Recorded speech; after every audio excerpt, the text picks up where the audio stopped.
मैंने पहले भी कहा था और अभी भी कह रहा हूँ, ये जो कुली मूवी है ना, इसके अच्छे बिजनेस का जो कारण है और लोग जो इसके ऊपर में अपना बहुत ज़्यादा इंटरेस्ट दिखा रहे हैं, उसके पीछे का कारण रजनीकांत सर, नागा अर्जुन सर या फिर आमिर खान नहीं है। ट्रस्ट मी, ये मैजिक है LCU। ये सिनेमैटिक यूनिवर्स क्या होने वाला है, आगे किस तरफ मुड़ने वाली है, इस बारे में जानने का मन तो बहुत कर रहा होगा, लेकिन फिर भी लिमिटेड इन्फॉर्मेशन के साथ मैं आपको बताऊंगा जरूर।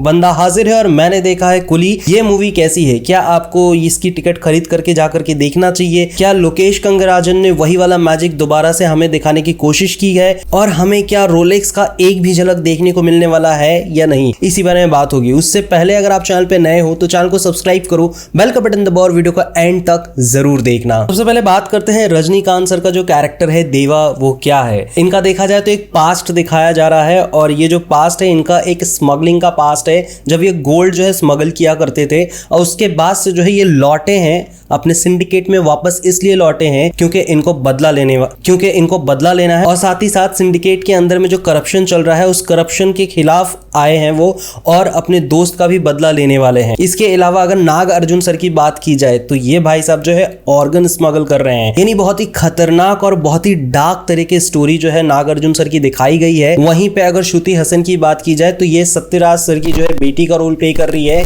उनकी मौत किस कारणवश हुई है और श्रुति के पास में ऐसी कौन सी चीज हाथ लग गई है जिसके बारे में उसे नहीं जानना था और अब वो जान गई है और अब पूरी सिंडिकेट जो है उसके पीछे पड़ी हुई है और उसी चीज को कवर करते हुए यहाँ पे रजनीकांत सर खड़े हैं। आई थिंक स्टोरी का इतना ओवरव्यू देना काफी रहेगा क्योंकि उसके आगे भाई आप बिल्कुल भी स्पॉइलर तो नहीं सुनना चाहोगे, लेकिन एक चीज तो मैं जरूर कहना चाहूंगा कि कहानी बहुत ही डार्क और बहुत ही डीप रखा गया है। हर एक कैरेक्टर, यहाँ तक कि शोभिन सर का भी जो कैरेक्टर है या फिर उपेंद्र सर का जो कैरेक्टर है वो भी बहुत ही डार्क और डीप रखा गया। ये कोई हल्का फुल्का सा कैमियो या फिर हल्का फुल्का सा रीयूनियन वाला सीन नहीं है बॉस। यहाँ पे लोकेश ने बहुत ही जबरदस्त तरीके से एक जाल बिछाया है और फैंस का वो जमावड़ा लाने की कोशिश की है कि भाई तुम अगर इसके फैन हो तो भी आओगे, तुम उसके फैन हो तो भी आओगे, रजनीकांत के फैंस तो आने ही आने हैं। And that's the main reason कि भाई ये मूवी का first day collection around 100 crore तो होने वाला है वर्ल्ड वाइड। अब इस कहानी को जिस तरह से दिखाया ना लोकेश सर ने, ये अपने कहानी को कभी भी हल्का तो नहीं रखते हैं। मुझे लियो में बहुत ज्यादा हल्का लग गया था कहानी, लेकिन यहाँ पे जो कुली जो दिखाया जा रहा है और ये कुली नाम जो है भाई उसके बारे में आपको बहुत सारी चीजें ऑलरेडी पता है, लेकिन एक चीज बता रहा हूं, आपने फर्स्ट पोस्टर जब नोटिस किया होगा तो कुली जो है वो दिखाते हैं कि भाई रजनीकांत के हाथ में बहुत सारी घड़ी है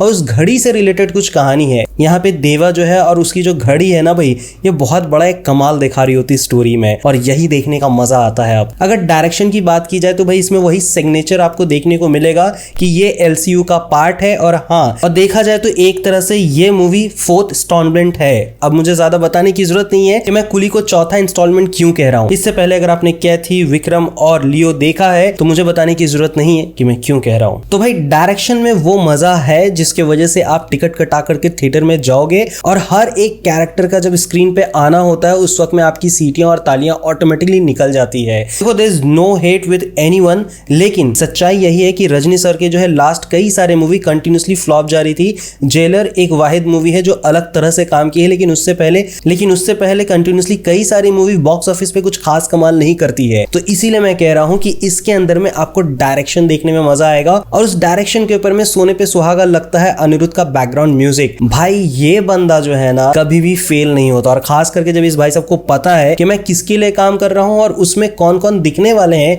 तो उसके बाद से इस भाई साहब के अंदर में एक अलग आत्मा आती है और हमें थिएटर के अंदर में उन सारे मोमेंट को जीने का पता नहीं कौन सा एक नया जरिया बना देती है। परफॉर्मेंस की अगर बात की जाए तो रजनीकांत सर जैसे होते हैं बिल्कुल वैसे ही है। नाग अर्जुन सर की अगर बात की जाए तो पहले से बहुत ज्यादा पंप अप लगे हैं। यहीं पे सत्यराज सर की बात की जाए या फिर श्रुति हसन की, they were so good with their characters, so कहीं पे भी वो लूज नहीं पड़ते हैं। तो ओवरऑल अगर परफॉर्मेंस की भी बात की जाए, इट वाज अमेजिंग। आपको कहीं से भी एक भी मोमेंट जो है लूज या फिर आपको बोर होने नहीं देती है। सो ओवरऑल अगर कहा जाए तो अगर आप LCU के फैन हो, अगर आप लोकेश के बहुत बड़े वाले फैन हो, तो ये मूवी तो आपके लिए डेफिनेटली है ही, लेकिन साथ ही साथ अगर आप इन चारों स्टार में से आमिर खान को मैंने छोड़ दिया है क्योंकि इनको जो है कुछ अलग तरह से टच करके छोड़ा गया है एंड आई होप कि इनको आगे और भी दिखाया जाएगा। पर उनके अलावा मैं नागा अर्जुन सर की बात कर रहा हूं, नागा अर्जुन सर या फिर रजनीकांत सर, इनके अगर आप फैन हो तो भाई आपके लिए ये मूवी डेफिनेटली है।